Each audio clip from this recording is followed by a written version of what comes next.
Calcutta dialogues থেকে মনোজ দাস।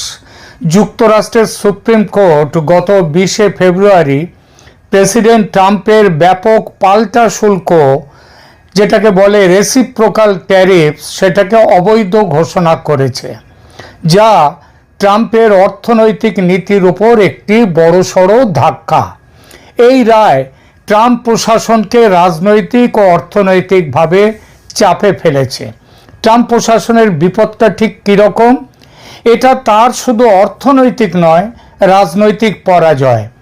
যুক্তরাষ্ট্রের supreme কোর্টে এবং বেশ কিছু নিম্ন আদালতে বিচারপতিদের নিয়োগ দেন রাষ্ট্রপতি ও সেই সব রাজ্যের গভর্নররা।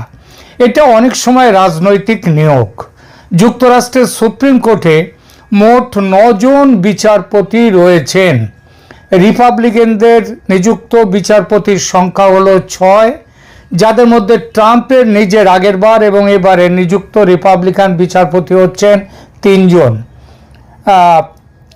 জন এবং এর 6 জনের মধ্যে ট্রাম্প 3 জন এবং আর এক রিপাবলিকান রাষ্ট্রপতি জর্জ ডব্লিউ বুশের নিযুক্ত করা তারা হচ্ছেন 3 জন। তার মানে মোট হলো 6 জন। আর বিরোধী ডেমোক্র্যাটদের নিযুক্ত বিচারপতি হলেন 3 জন। সুতরাং ভোটে হারের কথা ছিল না ট্রাম্পের, তবু তিনি হারলেন। কত ভোটে? 3-6 ভোটে। ট্রাম্প পেয়েছেন 3 ভোট ট্রাম্পের পক্ষে, আর 6 ভোট গেছে ট্রাম্পের বিপক্ষে। অর্থাৎ তার দলের মনোনীত বিচারপতিদের মধ্যে থেকে নিযুক্ত 3 জন বিচারপতি তার বিরুদ্ধে ভোট দিয়েছেন। এটি ট্রাম্পের জন্য অপ্রত্যাশিত পরাজয়, কারণ তার নিযুক্ত বিচারকরাই তার শুল্ক নীতি খারিজ করে দিয়েছেন। আর শুল্ক নীতি এভাবে খারিজ করার ফলে ট্রাম্পের পরাজয় হয়েছে। ট্রাম্পের প্রশাসনের আর্থিক অবস্থা খারাপ হয়েছে, কিন্তু পৃথিবীর বিভিন্ন দেশ তারা কিন্তু এর ফলে তাদের ভালো হয়েছে। আর এই বিভিন্ন দেশ যারা ভালো হয়েছে তাদের মধ্যে রয়েছে বাংলাদেশ। সব থেকে ভালো যে দেশগুলো রয়েছে তাদের মধ্যে একটা আছে বাংলাদেশ। কেন বাংলাদেশের কিভাবে ভালো হলো সেটা পরে আসছি। দেখুন, সুপ্রিম কোর্টের 6-3 রায়ে বলা হয়েছে ট্রাম্প 1977-এর আইন দিয়ে, মানে যেখানটায় বলা হয়েছে একটা যে তার রাষ্ট্রপতির ক্ষমতা, সেই আইন দিয়ে এত বড় শুল্ক আরোপ করতে পারেন না। সে অধিকার দেশের সংবিধান তাকে দেয়নি। এর জন্যে দেশের যে কংগ্রেস রয়েছে সেই কংগ্রেসের অনুমোদন দরকার। রাজনৈতিকভাবে এটা হলো ট্রাম্পের দ্বিতীয় মেয়াদের বড় পরাজয়। বিশেষ করে তারই নিযুক্ত বিচারকদের সমর্থন না পাওয়াটা তার কাছে সত্যিই খুব বড় ব্যাপার। এবার আসি কী ধরনের অর্থনৈতিক ধাক্কা লাগলো। এটা তো রাজনৈতিক ধাক্কার কথা বললাম। আরও বড় কথা, কংগ্রেসে হচ্ছে বিভিন্ন জায়গা থেকে যারা জিতে আসেন, বিভিন্ন স্টেট থেকে, তারাই কংগ্রেসে বসেন। সেই কংগ্রেসে তার কিন্তু তার দলের সংখ্যাগরিষ্ঠতা আছে। তা সত্ত্বেও তিনি হেরে গেলেন। তিনি কেন যাচ্ছেন না সেখানে? তার কারণ সেখানেও তার বিরুদ্ধে একটা বড় ব্যাপক অভিযোগ এসছে এই শুল্কের ব্যাপারে, ট্যারিফের ব্যাপারে। এবার আসি কী ধরনের অর্থনৈতিক ধাক্কা লাগলো ট্রাম্পের উপর। অতিরিক্ত শুল্ক চাপিয়ে গত কয়েক মাসে যে অতিরিক্ত অর্থ ট্রাম্পের প্রশাসন আদায় করেছে, সুপ্রিম কোর্টের নির্দেশে সেটা অবৈধ ঘোষিত হলো। আর এই অবৈধ ঘোষিত হওয়াতে আইন মতে সেটা ফেরত দিতে হবে। ট্রাম্প প্রশাসনকে সেই টাকা ফেরত দিতে হবে। কাদেরকে ফেরত দেবেন? সে যে দেশ থেকে মাল এসছে তাদের না, আমেরিকার ব্যবসায়ীদের ফেরত দিতে হবে, যারা এই অতিরিক্ত শুল্ক দিয়ে অন্য দেশ থেকে মাল আমদানি করেছিল। ব্যবসায়ীরা এই অতিরিক্ত শুল্ক আদায় করেছিল কাদের কাছ থেকে? সাধারণ উপভোক্তাদের কাছ থেকে। তারা উপভোক্তারা অর্থাৎ কনজিউমার বাধ্য হয়েছিল বেশি দামে এসব জিনিস কিনতে। তারা মানে কনজিউমার, আমেরিকার যে সাধারণ মানুষ, তারা এইবার সেই টাকাটা ফেরত পাবে। এটাই হলো এই নিয়ম। এই ফেরতযোগ্য অর্থের পরিমাণ কত জানেন? মোট 130 বিলিয়ন ডলার। বিলিয়ন, 1 বিলিয়ন মানে 100 কোটি। এইবার 130 পরে আরো দুটো শূন্য বসান, 130 পরে দুটো শূন্য মানে 13,000 কোটি ডলার। 13,000 কোটি ডলার তাদেরকে দিতে হবে। এটা বিরাট রকমের অঙ্ক, তাই না? শুল্কের রিফান্ড নিয়ে যে জটিলতা দেখা দেবে, তা এই রিফান্ড মানুষের কাছে গেলে একটা মূল্যস্ফীতি হবে, মূল্যস্ফীতি আসতেই পারে। শুধু এই নয়, অতিরিক্ত ট্যারিফ হিসেবে যে মোটা অঙ্ক এতদিন আদায় হচ্ছিল, সেটাও কিন্তু বন্ধ হয়ে গেল। তার মানে সেটাও আর পাবে না। তবে ট্রাম্প ধুরন্ধর, তুখোড় ব্যবসায়ী, সর্বনাশ কিছুটা আটকে দেওয়ার একটা রাস্তা তিনি পেয়ে গেছেন। সুপ্রিম কোর্টের রায় আসতে ট্রাম্প এই রায়কে দেশের অপমান বলে সমালোচনা করেছেন, আর সঙ্গে সঙ্গে নতুন 10% গ্লোবাল ট্যারিফ জারি করেছেন 1974-এর এক আইনের অধীনে। এর আগে ছিল 1977-এর এক আইনকে ব্যবহার করেছিল। এবার 1974-এর এক আইন অনুযায়ী 10% গ্লোবাল ট্যারিফ সারা দুনিয়ার সব দেশের ওপরে এই ট্যারিফটা জারি করেছেন। এই আইনে দেশের অর্থনীতি ঠিকঠাক রাখতে 5 মাস বা 150 দিনের জন্য সর্বোচ্চ 10% গ্লোবাল ট্যারিফ বা সবার জন্য একই ট্যারিফ লাগানোর ক্ষমতা আছে প্রেসিডেন্টের। ট্রাম্প সেটাই লাগিয়েছেন। 10% শুল্ক 150 দিনের জন্য দুনিয়ার সব দেশের জন্য।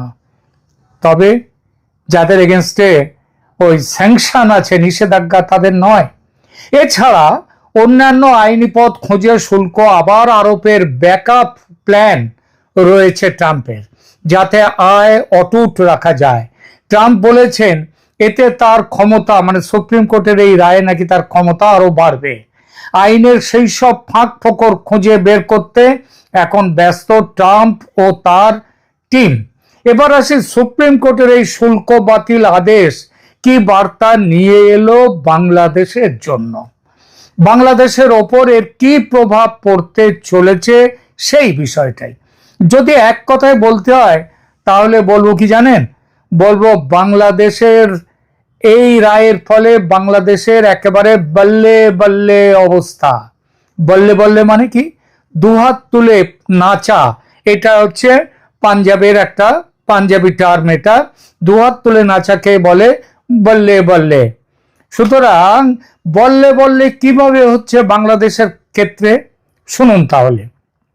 প্রথমত, বাংলাদেশের পোশাক রপ্তানিতে আগে 19% রেসিপ্রোকাল বা পাল্টা শুল্ক ছিল, যার এফেক্টিভ রেট ছিল 19%। এখন সেটা নেমে আসছে 10%। এতে বাংলাদেশের রপ্তানি বাড়বে, আর রেডিমেড গার্মেন্টস রপ্তানিতে অনিশ্চয়তা কমবে। বিশ্বের সব দেশ এক শুল্কের আওতায় আসার ফলে লেভেল প্লেইং ফিল্ড বলতে যেটা বোঝায় বাংলাদেশের জন্য সেটা ফিরে আসবে, আর সেটা আশায় ক্রেতাদের আস্থা বাড়বে বাংলাদেশের পোশাক শিল্পে। যে বাজারটা হারিয়ে গিয়েছিল সেই বাজারটা ফিরে আসার সম্ভাবনা। কিন্তু এহ বাহ্য, আগে কহ আর। এর বাইরে আরো অনেক কিছু আছে। বাংলাদেশের আসল লাভের কথাটা বলিনি, সেটা এবার বলছি। যুক্তরাষ্ট্র বাংলাদেশের মধ্যে গত 9 ফেব্রুয়ারি, মানে নির্বাচনের ঠিক 3 দিন আগে স্বাক্ষরিত হয় একটি গোপন বাণিজ্য চুক্তি। এই চুক্তিটি তৈরি হয়েছিল ট্রাম্পের রেসিপ্রোকাল ট্যারিফের উপর ভিত্তি করে। 19% শুল্ক হ্রাসের 19% শুল্ক নিয়ে যাওয়ার কথা ছিল সেখানটায়। সুপ্রিম কোর্টের রায় এই চুক্তির আইনি ভিত্তি দুর্বল করে দিয়েছে। চুক্তিতে যুক্তরাষ্ট্র বাংলাদেশি পণ্যের ওপর শুল্ক 20%-এর পরিবর্তে 19% করেছিল, এবং নির্দিষ্ট টেক্সটাইলে, যেমন মার্কিন তুলা ব্যবহার করে মার্কিন দেশ থেকে কটন নিয়ে এসে সেই কটনে যদি পোশাক তৈরি হয় তাহলে তার উপরে বলেছিল 0% শুল্ক। এর বিনিময়ে বাংলাদেশ চুক্তি করেছিল কি এই সুবিধাটা পাওয়ার জন্য? করেছিল বেশি দামে আমেরিকা থেকে গম কিনবে, ভুট্টা কিনবে, সয়াবিন কিনবে, পোশাক শিল্পের জন্য যে তুলো সেগুলো কিনবে, বিফ কিনবে, তারপরে তো বিভিন্ন ডেয়ারি প্রোডাক্টস কিনবে, সমস্ত রকম কৃষি পণ্য কিনবে, এবং সেগুলো কিন্তু স্বেচ্ছায় নয়, বাধ্যতামূলকভাবে কিনতে হবে। বাড়ির পাশের দেশ ভারত থেকে যদি কম দামে কোনো তুলো পায়, কোনো জিনিস পায়, তাহলে সেগুলোও কেনা যাবে না, সেগুলোও কিনতে পারবে না। এছাড়া মোটর গাড়ির যন্ত্রপাতি, আপনারা জানেন বাংলাদেশের মোটর গাড়ির যন্ত্রপাতি বেশি বিশেষভাবে যায় দিল্লি থেকে। মোটর গাড়ির যন্ত্রপাতি, গাড়ি কেনার জন্য বাংলাদেশের বাজার, এই সবগুলো আমেরিকার উপরে নির্ভর করবে, সেইভাবে চুক্তিটা হয়েছিল। তবে সবচেয়ে সাংঘাতিক ছিল, বিনা প্রয়োজনে বাধ্যতামূলকভাবে ডলার খরচ করে 34টা বোয়িং বিমান কিনতে বাধ্য ছিল বাংলাদেশ। দরকার নেই বাংলাদেশের বিমান, বোয়িং বিমান, তবু সেটা কিনতে হবে। আর কি ছিল, চীন থেকে কিংবা অন্য দেশ থেকে যদি সস্তায় অস্ত্রশস্ত্র কেনা যায় সেটা কিনতে পারবে না, কারণ তার উপরে নিষেধাজ্ঞা ছিল। সুপ্রিম কোর্টের এই রায়ের ফলে এই চুক্তিটা একেবারে ঘেঁটে গেল, চুক্তিটাই অকার্যকর হয়ে গেল। কোর্ট বলেছে রেসিপ্রোকাল ট্যারিফ অবৈধ, আর এই অবৈধ বলায় চুক্তির যেটা ভিত্তি, যেটা ইও 14257 মানে 14,257 যে অর্ডার এবং 14,346, এই দুটো চুক্তির ভিত্তিটা নষ্ট হয়ে গেল, এবং এই চুক্তি এখন বাংলাদেশের জন্য আর বাধ্যতামূলক নয়। ফলে মহামতি ইউনূস বাংলাদেশকে যেভাবে মার্কিন স্বার্থে বেচে দিয়ে গিয়েছিলেন, ঈশ্বরের অযাচিত কৃপায় সেই বিক্রিনামা বাতিল হয়ে গেল।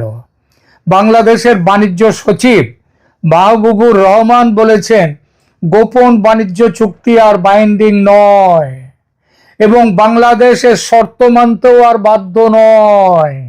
বিশেষজ্ঞরা বলছেন এটি বাংলাদেশের পক্ষে কি হলো জানেন, মেঘ না চাইতেই জল।